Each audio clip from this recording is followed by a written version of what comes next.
Coming up, we hear from the United States Secretary of Education as he makes a stop in eastern Kentucky.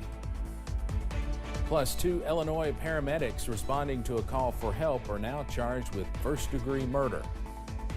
Plus, looking much drier as we finish out the work week. The very latest on the potential for that much cooler weather coming up as First at 4 continues.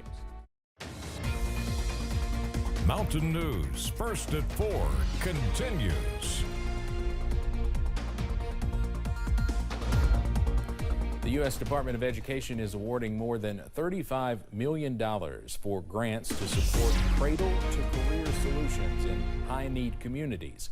And a portion of that money is headed to eastern Kentucky through Partners for Rural Impact. Today, U.S. Secretary of Education Miguel Cardona visited 2 schools in Hazard that are supported by Partners for Rural Impact, spending time in classrooms and speaking to parents about their students' education. What is working and what do we need to do better? And I'm not just talking about the school. I'm going to get into the school in a minute. But this is your opportunity to tell me in public education what's working. And if you wanted me to go back to D.C. with something, what would it be?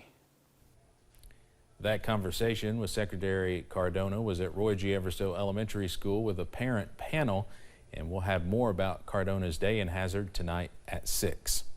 As many of us look for new ways to cope with a bumpy economy, schools nationwide are racking up debt with their lunch programs. Nationwide, student lunch debt tops $19 million. The median district reportedly has more than $5,000 in lunch debt. The federal waivers providing free school lunches nationwide during the pandemic expired in September. A new study shows school meal programs have been and remain at risk with rising costs and supply chain issues. Our supply chains in many areas have been disrupted. Schools really do have to plan their meals in advance. As part of a bipartisan bill last summer, Congress raised the reimbursement rate by 40 cents for lunch, but the program is set to expire in June. Recent efforts for a more permanent solution appear to be stalled in Congress, and the latest proposal does not go back to paying for all student meals. An ongoing effort in Prestonsburg is seeing progress as more businesses become sensory and autism friendly.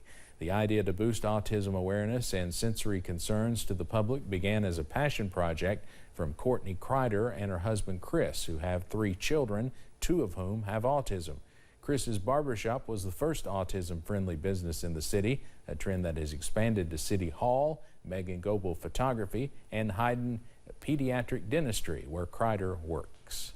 Whether it be events or whether it be the sensory-friendly businesses, the city of Prestonsburg has absolutely latched on to this idea and said, hey, we want this for our families in this town. Kreider says the support has helped to build the Eastern Kentucky ASD and SPD support group. A Kentucky lawmaker has officially left office. Ralph Alvarado is now Health Commissioner of Tennessee. He announced plans to resign back in November. Alvarado was sworn into his new position a few days ago. A special election is set to fill his seat on May 16th, the same day as the primary. The district includes Bath, Clark, Menifee, and Montgomery counties, as well as part of Lexington.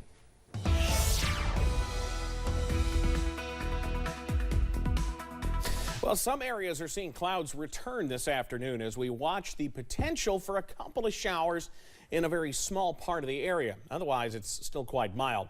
Here's a look right now from the Mountain Parkway at Slade. 62 is the current reading there, so it is very warm for this time of year, and you see plenty of cloud cover working back into the region.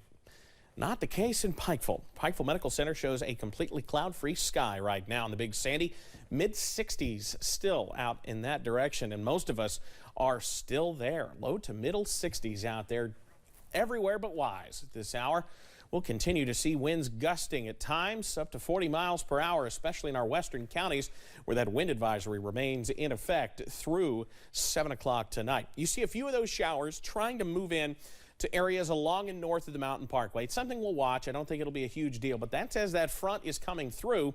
Temperatures really take a tumble behind that front as we continue to watch much cooler air, much more seasonable air continue to work back into the mountains. How much seasonable? Well, tonight we're talking Mid-30s back again as we head into tonight. Partly cloudy skies with just a hint of a flurry in some spots. Details on when things finally look to get back to normal in a few minutes. Steve?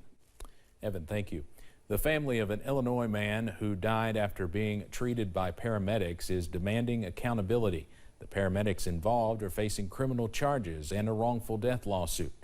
Now, note some of the video you're about to see may be disturbing. CBS's Bradley Blackburn has the story from New York. Two Springfield, Illinois paramedics charged with first-degree murder made their first court appearance one after the other via video link Thursday morning. We will schedule this for a preliminary hearing tomorrow morning at 9 a.m. The charges against Peggy Finley and Peter Cadigan stem from a call to help Earl Moore Jr. Sit up! Sit up! Now!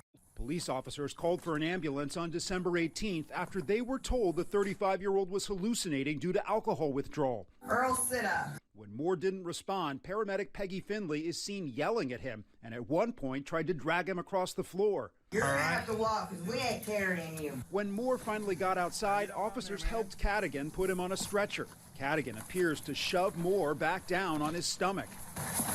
Moore died less than an hour later after arriving at the hospital. An autopsy says the cause was asphyxia due to prone face-down restraint. Justice for Earl! Justice for Earl! Justice for Earl! At a briefing announcing the filing of a wrongful death lawsuit against the paramedics and the company they worked for, Moore's mother demanded justice. I want y'all to know I really, really miss my son. They treated my son like he was an animal. He was human. Finley's lawyer told CBS News the murder charges are an overreaching stretch, saying prosecutors are turning what at most might be negligence into a murder. Cadigan's attorney similarly says this was a tort, not a criminal case, and that his client is devastated and called the case highly unusual. If convicted, Finley and Cadigan could face 20 to 60 years in prison. Bradley Blackburn, CBS News. Lifestar Ambulances service declined a request from CBS News for comment. The United States has officially reached its debt ceiling. The debt ceiling set by Congress has a borrowing limit of $31.4 trillion. The federal government reached that mark this morning. Now the Treasury Department is set to begin taking what's called extraordinary measures to avoid a default and to ensure the federal government can continue financing its obligations for several more months. Congress has the ability to raise the debt limit and has modified it numerous times in the past, but it's something some hard-right Republicans have said they refuse to do this time. Lawmakers have a few months to negotiate until the government defaults, something that has never happened. If that does happen, it could be catastrophic to the national economy. We'll have more on this coming up at 5:30. But next here on First at 4, one fast food chain is bringing back a popular item on the menu for a limited time. Those are pretty good. I've got cooler air moving in along with a few more clouds this afternoon. The details coming up.